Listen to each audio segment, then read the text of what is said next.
ખેરાલુમાં પ્રજાપતિ સમાજની ચૂંટણીલક્ષી મીટિંગ યોજાઈ। પ્રજાપતિ સમાજને ટિકિટ ન આપનાર ભાજપ પક્ષની વિરુદ્ધ મતદાન કરવાની પ્રતિજ્ઞા લીધી। સમાજના પ્રમુખ અમૃતભાઈ પ્રજાપતિ સહિત ગોકુલભાઈ પ્રજાપતિ, જસુભાઈ પ્રજાપતિ થાંગણા સહિત ભાજપના મહામંત્રી ગોવિંદભાઈ પ્રજાપતિ અને મુન્નીબેન પ્રજાપતિ સહિત દશરથભાઈ પ્રજાપતિ સહિત મંજીતભાઈ પ્રજાપતિ સહિત આગેવાનો ઉપસ્થિત રહ્યા હતા। પ્રજાપતિ સમાજને વિધાનસભા ચૂંટણીમાં સરદારભાઈ ચૌધરી સહિત આગેવાનોએ વચન આપ્યા પછી પણ તાજેતરમાં સ્થાનિક ચૂંટણીમાં એક પણ સીટ પર પ્રજાપતિ ઉમેદવારને ટિકિટ ન આપી અન્યાય કર્યો હતો, જેના વિરુદ્ધમાં મીટિંગ યોજાઈ હતી। કોંગ્રેસે બળાદથી દશરથભાઈ પ્રજાપતિને ઉમેદવાર બનાવ્યા, તેમને પણ ભાજપે દબાણો કરી ઉમેદવારી પરત ખેંચાવી અને વરેટાથી દબાણ જિલ્લા સીટ પર કાંતિભાઈ પ્રજાપતિની પણ ઉમેદવારી ભાજપે પરત ખેંચાવી સમાજ વિરુદ્ધ કૃત્ય થતા ભાજપનો સામૂહિક બહિષ્કાર કર્યો હતો।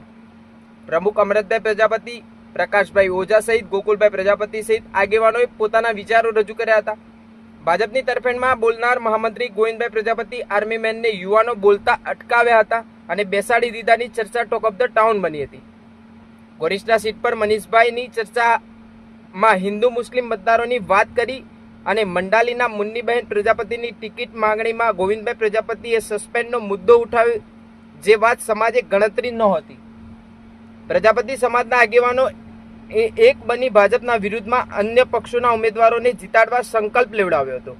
ખેરાલુ પ્રજાપતિ સમાજના જસુભાઈ પ્રજાપતિએ આવનાર દિવસોમાં કોંગ્રેસના ઉમેદવારો અને આમ આદમી પાર્ટીના આપણા ઉમેદવારોને જીતાડવા પ્લાનિંગ કર્યું હતું।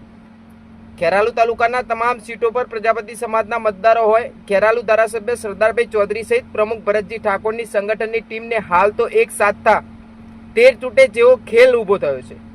પ્રજાપતિ સમાજવાડી ઓફિસમાં પ્રમુખ અમૃતભાઈ પ્રજાપતિ અને મંત્રી ગોકુલભાઈ પ્રજાપતિએ મીડિયા સમક્ષ વિગતો આપી બળાપો કાઢ્યો હતો। વધુ સમાચાર અને અપડેટ્સ માટે જોતા રહો online TV news. Reporter Farooq Memon, Kheralu. अलग अलग ग्रुप में मैसेज चालू थी गया कि आपका समाज ने टिकट मिली नहीं, टिकट न મળવાના કારણ આ જે કીધું જેને માંગી ન ટિકિટ મળી નહીં તો શું કરશું? તો ગ્રુપમાં જેને જેવું આવે એવું મેસેજ કર, ખુલ્લું જેને જેવું આવે મેસેજ કર। પણ એ મેસેજ વચતા એક અંદર એવી દાદ પડી હતી કે સમાજને ટિકિટ આપી નહીં, એ પહેલી વાત નથી। તો તું શું કરશું? મીટિંગ કરવી પડશે। તો તું મીટિંગ બોલાવીએ તો લેટ પડા है, पहले કરીએ મોડી કરીએ, એ બધાના અંતે આ દાવો આપણે પસંદ કર્યો। આ દાવો આપણે બધાને મેસેજ કર્યા અને મેસેજથી વિનંતી કરી અને આટલી સંખ્યામાં માણસો આપણે બધા એકત્રિત થયા છે। સુરતથી આખી ટીમ આવી છે, અશોકભાઈ એમના આખું મંત્રીમંડળ સુરતથી એ લોકો આવ્યા છે। બધા જે આપણો નેતૃત્વનો ગુણ ભરેલો છે, જે જે માણસો ભરેલો છે, એ બધા મહત્વપૂર્ણ છે। પણ આપણે એ દિશામાં પાર્ટી આપણને સહયોગ આપતી નથી।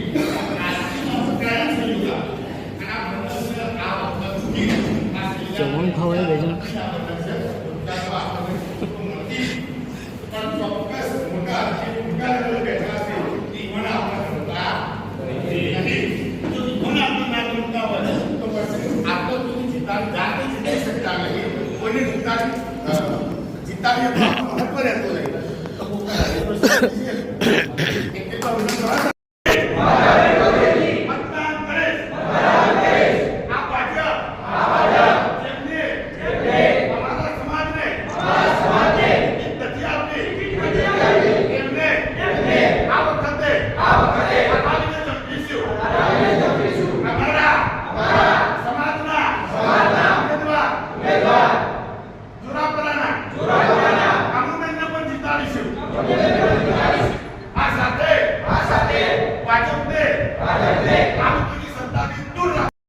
લક્ષીમાં અને સંપૂર્ણ સંકલ્પ સાથે આજે અમે અમારી મિટિંગ પૂર્ણ થયેલી કે આ આવનાર ચૂંટણીમાં આખો સમાજ એકી સાથે ભાજપનો વિરોધ કરી અને શક્ય એટલા જે સામે પક્ષના જે ઉમેદવાર જીતી શકે એવા છે એ બધાને અમે વોટિંગ કરી જીતાડીશું। કયા મુદ્દાને લઈ ખાસ આપ વિરોધ કરી રહ્યા છો? મુદ્દા ઘણા બધા છે। વર્ષોથી અમારી સાથે ખૂબ જ અન્યાય થયો છે, અમને ક્યારેય ટિકિટ નથી મળી અને જે તે સમયે ટિકિટ મળેલી હશે તો એ પણ ન જીતી શકાય એવી આવા કારણોસર આજે અમારો સંપૂર્ણ સમાજ એક તરફી થઈ અને કોંગ્રેસને જીતાડવા માટે પ્રયત્ન કરશે। મારું નામ ગોકુલભાઈ પ્રજાપતિ, હું 2036 પ્રજાપતિ સમાજનો ઉપપ્રમુખ તરીકે હોદ્દો ધરાવું છું। આજે શાને લઈને જે ચારગોળ પ્રજાપતિ સમાજ એમાં ખેરાલુ દૂધુર ક્ષત્રિય સમાજ સાતગામ અને બારગોળ સમાજ એમ કરી ચારેય સમાજના આગેવાનો અને મિત્રો બધા ભેગા થયા હતા અને આજે મળવાનું મુખ્ય કારણ એ હતું કે આગામી દિવસોમાં તાલુકા પંચાયતની જે ચૂંટણીઓ છે એનો અનુલક્ષીને આજે નક્કી કરવા માટે ભેગા થયા હતા. શું નિર્ણય લેવામાં આવ્યો? નક્કી એ કરવામાં આવ્યું કે જે ભાજપને આપણે મોટી કરી, જે ભાજપનું આપણે સિંચન કર્યું, જે ભાજપના આખા ભારતમાં છેક દુનિયામાં વિશ્વ ડંકો વગાડ્યો, એ ભાજપ તાલુકામાં અમારી સાથે અન્યાય કરે છે. એ ભાજપના અમુક નેતાઓ આ પ્રજાપતિ સમાજને ગણતા નહીં, એક ટિકિટ સુદ્ધા આપતા નહીં. એને લઈ અને અમારો વિરોધ છે. વિધાનસભા વખતે અમારી સાથે કમિટમેન્ટ